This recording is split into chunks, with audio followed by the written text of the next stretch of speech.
ايه رأيكم لو اعمل معاكم النهاردة الاكلة اللي بموت فيها؟ هنعمل الطماطم المتبلة، حاجة كده بتفتح النفس وتمشي مع اي اكل انتي عاملاه.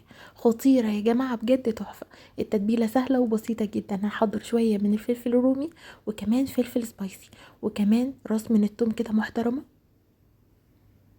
التتبيلة دي انا عملتها معاكم قبل كده واحتفظنا بيها في التلاجة. وشوية من عصير الليمون، وكمان بقى معلقة صغيرة من الفلفل الأسود، زيهم من البابريكا، زيهم من الكزبرة الجافة، زيهم من الكمون، وكمان معلقتين من الملح،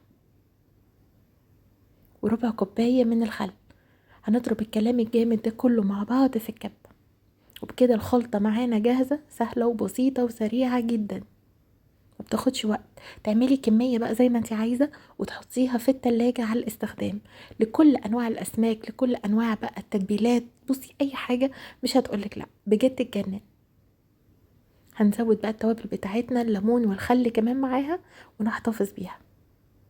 لو اول مرة تشوفيني وتتابعيني، انا اسمي مروه. متنسيش تشتركي في الصفحة والقناة، كل اللينكات هتلاقيها في صندوق الوصف في اليوتيوب. تابعوني كمان على اكونت التيك توك باسم مروه علاء الدين. هنخلص بقى الكمية بتاعتنا كلها بنفس الطريقة.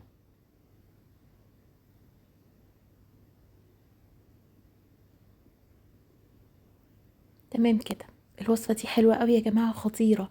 بصوا، من احلى الحاجات اللي انا فعلا بعشقها.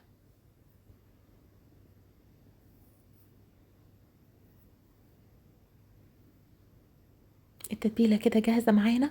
هنحتفظ بيها بقى في البرطمان او في العلبة، اي حاجة متوفرة عندك.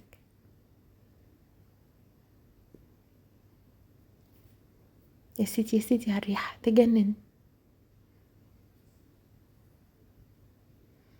هنحضر بقى الطماطم بتاعتنا، نحاول نختارها كلها مقاس واحد، علشان زي ما انتوا عارفين العين بتاكل قبل البق.